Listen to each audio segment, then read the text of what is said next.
Welcome everybody to the Cinema Organ Society's first ever video series entitled Ask That, where you can ask that question you've always wanted to know the answer to. But before we start, let me ask you all the question. Have you liked and subscribed? If not, now's a good opportunity. For our first video, who better than the Society's chairman and world-class organist Simon Gledhill? Welcome, Simon. Thanks very much, Damon. Nice to be chatting. Unsurprisingly, we've had a large number of excellent questions. Thank you to all who have submitted them, and we'll try and get through as many as possible in the next 25 minutes or so. So let's get on with it. And the first question is, do you still play the accordion?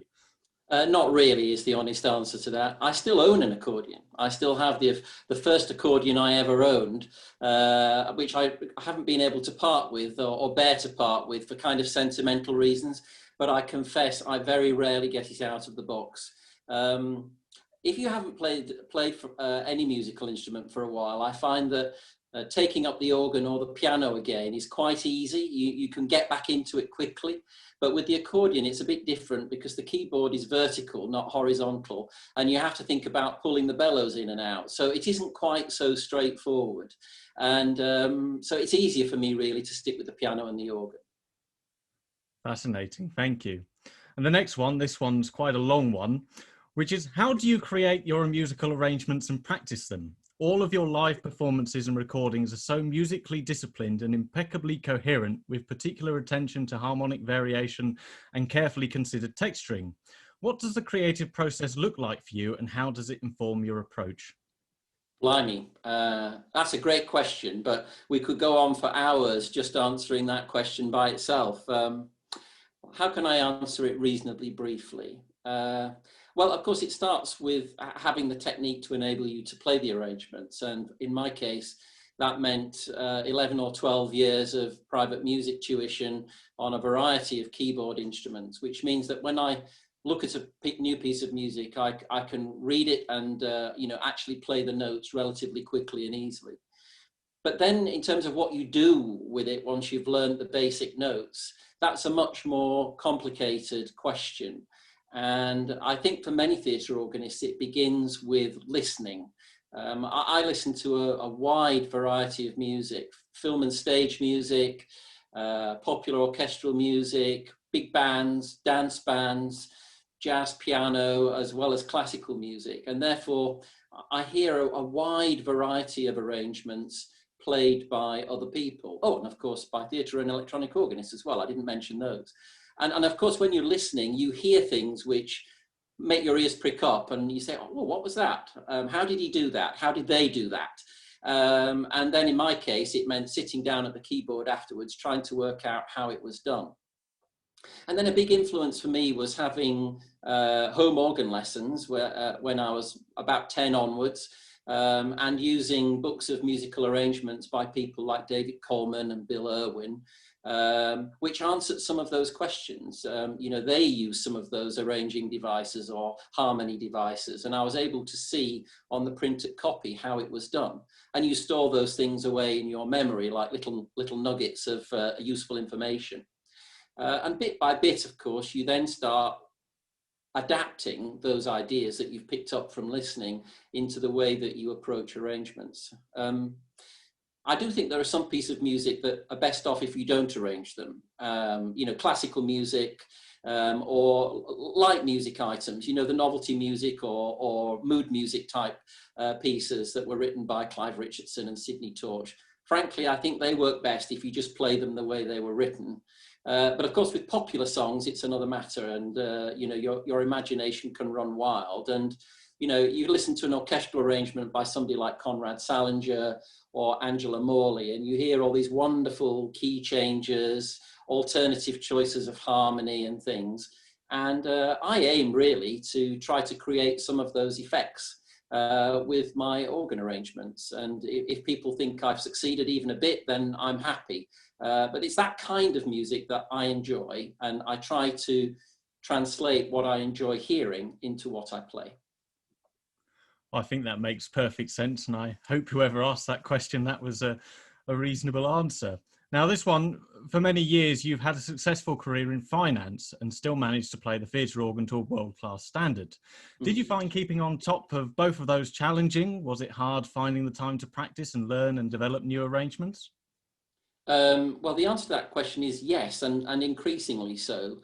I'm still working in finance, and of course working from home at the moment, so staring at the screen for 9 or 10 hours a day on that. But as my career in finance has progressed, the jobs have become more demanding and time consuming, and it's become more difficult to get the balance between that and my musical activities right. And there have been times when I felt quite burned out, and for that reason, I limit the number of concerts I play per year, and I try to spread them out through the year so that I'm not overfacing myself in my spare time, some of which I need just for recuperation from work activities. I'm not really an evening person, so if I've had a long day at the office or working virtually from home, it's not a good time then for me to sit down and start trying to learn new music or arrange music. I'm much better in the morning. So when I've got a concert coming up, or if I'm learning some new music or arranging music, I tend to set the alarm clock an hour and a half earlier than usual in the morning and actually do the work before I start my day job, because that's when I find I'm fresh and my mind is in the more creative mode and I'm more receptive to learning things. By the time it gets to the evening, weekdays, I'm usually knackered. And this could very well link into the next question, which was, I'm thinking about David Gray stepping back from the theatre organ, and it came Yeah. into my mind, a memory from a long time ago. Am I correct that you once took a year off from playing the organ, possibly 35 years or so ago? I don't think it's as long ago as that, because I've only been playing the theatre organ for about 38 years. I think it happened in the late 1990s, if I remember rightly. And I'd gone through a period of playing a lot of concerts. I think I was averaging 20 a year or thereabouts for 2 or 3 years in a row. And it just got to be too much alongside my job in finance. And I thought, well, I don't need to do this. I think I'll take a year off and just enjoy myself for a year and recharge the batteries a little bit. And it was a really good idea, actually. I thoroughly enjoyed it. I went to lots of concerts, but they were concerts played by other people. And I remember for the first part of that year, I didn't touch a keyboard for about 3 months and just completely stopped. And then when I picked up again, obviously the technique had got rather rusty and it took it a while to get going. But musically, and in terms of sort of inspiration and enjoyment, I found that the break had been very beneficial and that I came back to it with fresh enthusiasm. So it was a good idea, and maybe I'll do it one of these days again. Although I've cut back on the number of concerts I play per year now, and that means that I don't burn out quite so easily. Well, that's good. Well, I suppose so. Well, it's good for us anyway. Now, Simon, your console management is awesome, but what formula do you use for setting pistons when you have the diversity of a 3/6 Compton to a Wurlitzer 5-man, you're 60 plus? Do you start small and work up, or vice versa? Well, again, the answer to that question could be pretty long-winded, but I think that, organists, like tailors, have to cut the coat according to the cloth. So there are certain sounds I like to use, but those sounds aren't available on every organ. There are certain sounds you can make on a Compton that you can't easily make on a Wurlitzer, and vice versa. And of course, the size and the condition of the instrument also make a big difference. So if everything is perfect in terms of what the organ has to offer tonally and the controls and how it's set out and all of that, then yes, there are certain sounds I like to use, and I would normally set the same sounds on the same piston, and that's just for a purely practical reason of remembering where the heck the sounds are, so that in the heat of a performance you remember which button to press at the appropriate time. And anybody's who's heard one of my performances, or dare I say a performance of one of my colleagues, will know that once in a while we get that wrong, and you push a button that's supposed to be tibias and get xylophones instead. It's just one of those things that happen. So it's a good idea to have a pattern about where you set the pistons, but you can only do that if the organ specification and layout permits that. One example of that is Compton organs, where very often the selection of voices which is available on the upper of 3 manuals, the solo manual, is more comprehensive or useful than the selection of voices which is available on the great manual or the middle one. Wurlitzers tend to be the other way around. So that's a simple example of where you might set a sound on the solo manual of a Compton that you would set on the great manual of a Wurlitzer of similar size. So it's really a matter of working out what you've got and then going from there.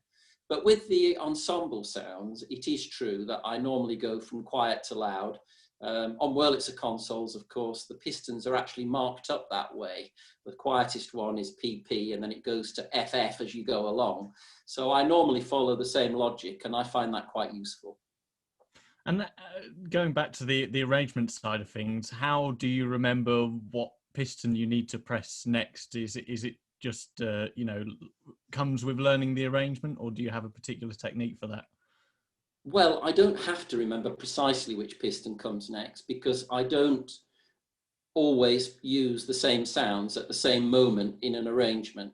I know that some of my colleagues do. I mean, classical organists certainly will think through the piston settings in advance and play them in a certain sequence, certainly in recital work.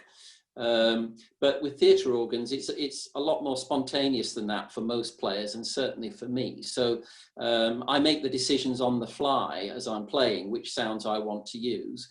And if you listen to 2 or 3 performances of mine of a particular arrangement, you'll find I don't use the same sounds at the same time in every one. It varies. So the key really is making sure you know where to find those sounds, so that when you make that snap decision in the middle of a performance, you push the right button at the right time. Do you have any superstitious traits before going on stage for a concert? No, I'm not a very superstitious person at all. I probably don't walk under ladders, but I don't really know why I don't walk under ladders. It's more of a habit than a superstition.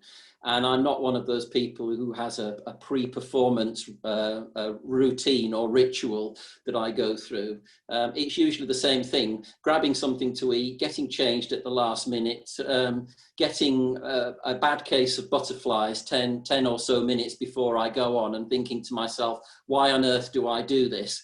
And then getting onto the stage and playing the first piece or 2 pieces, and starting to relax and enjoy myself. But, after 35 odd years of playing concerts, I still get those butterflies before every performance.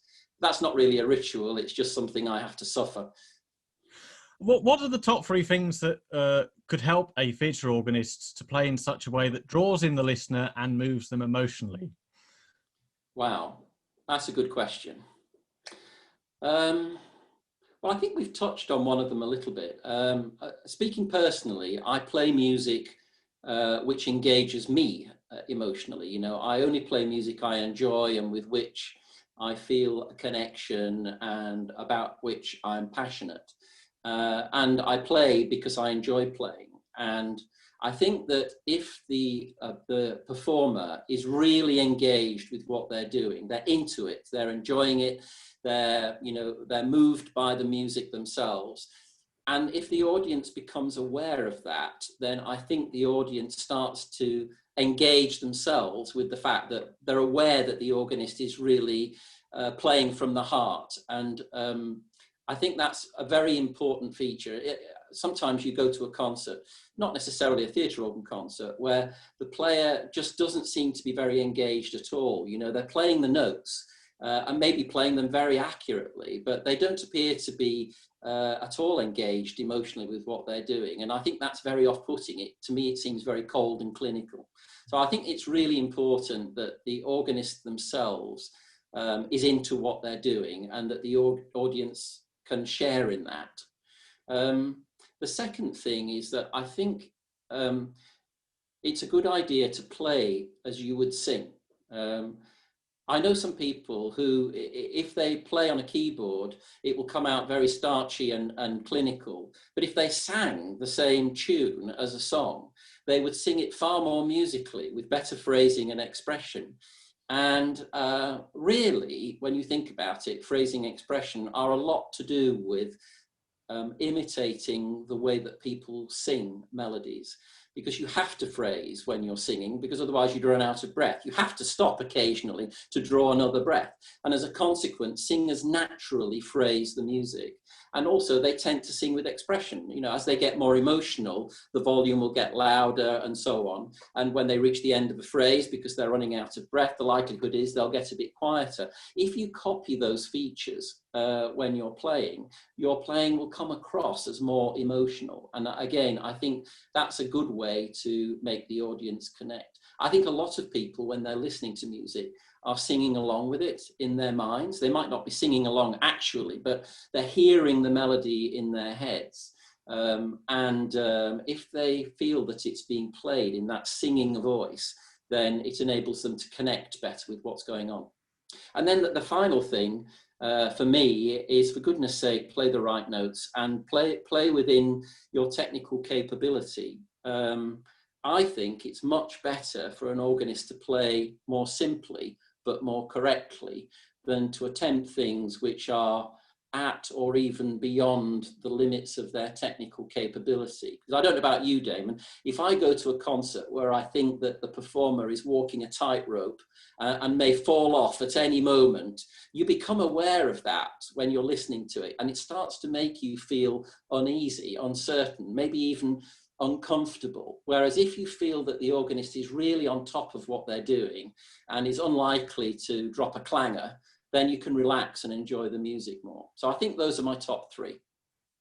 Well, that's certainly something for all the people who would like to progress with their playing can take on board, no doubt.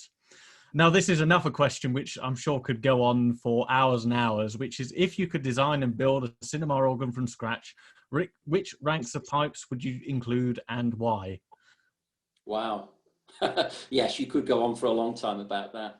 Well, the first thing I would say is size isn't everything. I learned to play the theatre organ on an instrument with 10 ranks of pipes. And I think with 10 ranks of pipes, you can cover all the bases. It had a bright chorus reed, a warm chorus reed.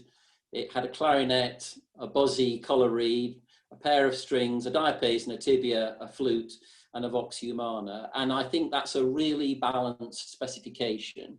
And you can get a heck of a lot of music out of just 10 ranks. Now, over the years, people have created these gigantic instruments with many, many more ranks than that. And of course, it gives you more variety, it gives you more power, it gives you more dynamic levels. But I think you need to stick to those design principles of having a good balance between the power reeds, the colour reeds, the strings, the flutes, and the tibias. And if you keep the proportions between those in good balance, then I think you'll end up with a good sounding instrument. I also think it's a good idea, as you get bigger, to try to have sounds of a particular type on both sides of the organ, in the solo side and in the main side. So if you have a buzzy reed on the right in the solo side and you get bigger, it's nice to have a buzzy reed on the left. And that then enables you to create a well-balanced ensemble with sounds of sounds of all characters coming from both sides. As far as the pipes are concerned, well, I think most people think that Wurlitzer is the gold standard in terms of sound, and there's no doubt that a well-installed and voiced Wurlitzer makes a wonderful sound, but I've never been a Wurlitzer snob. I really enjoy the sounds of other builders. I love Compton organs. I learned to play the theatre organ on Compton organs. I enjoy Christie's. I've had many happy hours spending time at the console of the Granada Walthamstow, to name one Christie. And then, you know, there are the various American brands, some of which we have never had in the UK, but Barton's and Robert Morton's and Kimball's, especially Kimball's. I love Kimball organs, beautifully voiced pipes and wonderful instruments. But to be honest, you know, they can all sound great. The important thing is that the specification is sensibly chosen and balanced. And I'd much rather have a small number of pipe ranks well installed and well voiced than a gigantic instrument that's in a mess It's much easier to make music on a small instrument that's well installed and voiced. That's more important than what brand the organ is, in my opinion. I hope that gives you a partial answer at any rate. Now, the next few questions are related to the Cinema Organ Society, or at least in some way or another. And the first one is, I've always enjoyed watching the musical videos available on YouTube featuring yourself and Richard Hills playing short piano and organ duets. Do you plan to produce any more of them? Brackets, they could promote the society in a wider interest. Well, I guess the main ones that are being talked about there are the ones that Richard and I have recorded at Dolby House, David Shepherd's home in Lincolnshire. And actually, those aren't strictly COS productions. I don't think they've been labelled COS productions, although all the people involved are COS officers. That happened really because a number of years ago, a tradition started that a whole group of us piled up to Holbeach in Lincolnshire to see in the new year with David. And of course, as you can imagine, the organ got switched on and people took turns playing it. And, there's a very good Steinway upright piano there. And we got round to doing some stuff with Richard on the piano and me at the organ. And bit by bit, the idea hatched of turning those into a little video. And I remember the first one that we did was Spectre on the Spree by Louis Mordish. That went down well with people. And for a few years, there was a tradition each New Year's Eve of doing another one. And they're great fun, but they're actually quite hard work to do. In one case at least, I actually learned the piece of music on New Year's Eve, and then we recorded it on New Year's Day. And then there's all the bits about working out who's going to play which bit when, and when are you going to change the sounds, and all of that to make it work. So it's actually quite a lot of work. And you don't necessarily want to be working at the same time as trying to celebrate New Year's Eve. But never say never. I mean, I think it's quite possible we'll do something again. And actually, more recently, some things with Richard and me on piano and organ, respectively, have come out from the splendid new installation in Holland of the organ that used to be at the Avro Studios and is now in the form of Ara Studios in Hilversum. And we did some piano organ stuff in concert.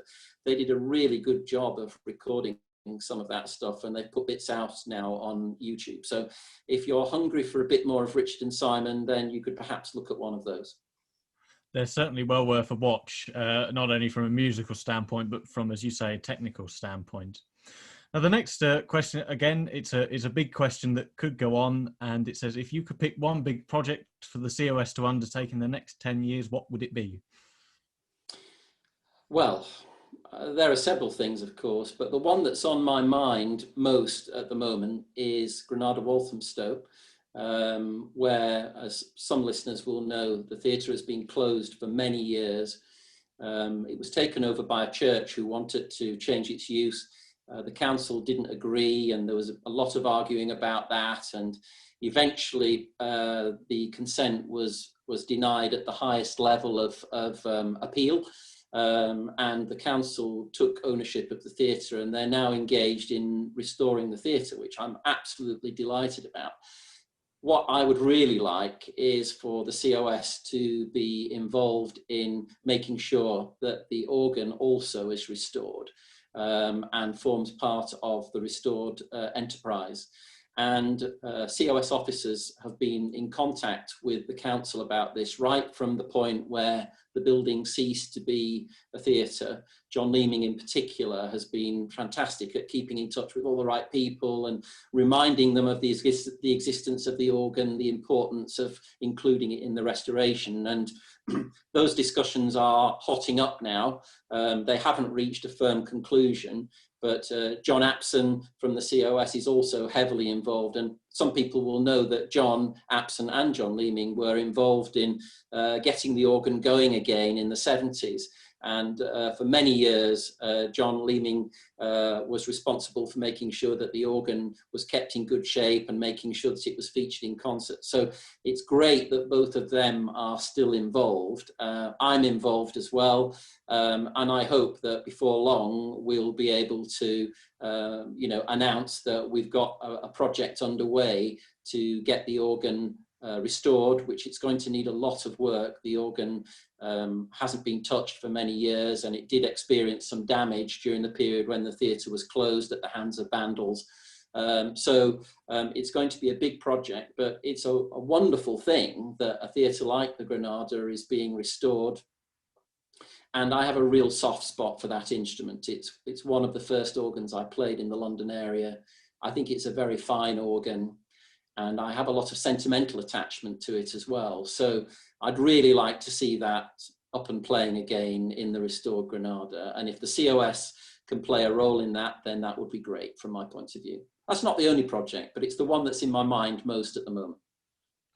And certainly people of my generation, Walthamstow shut down before my time. Right.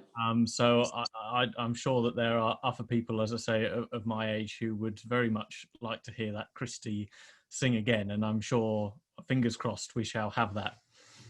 I do hope so.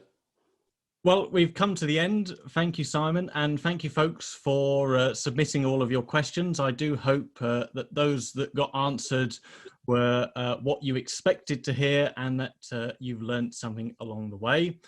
Don't forget, if you still haven't liked, subscribed, or indeed commented, there's still time to do so, so it'd be great to hear from you. And of course, I hope that you'll be able to tune in for our next Ask That, which features Nigel Ogden. Nigel, of course, was presenter of The Organist Entertains for many years on BBC Radio 2, and his questions and the deadline for those are on the 11th of February, and we'd be grateful to hear from you then. So from both of us here, I hope that you enjoy the rest of your day, evening or morning, wherever you are, and look after yourself. Yes, thanks very much, everybody. Great questions, and great to have this opportunity to chat through them with you, Damon. All the best to everybody.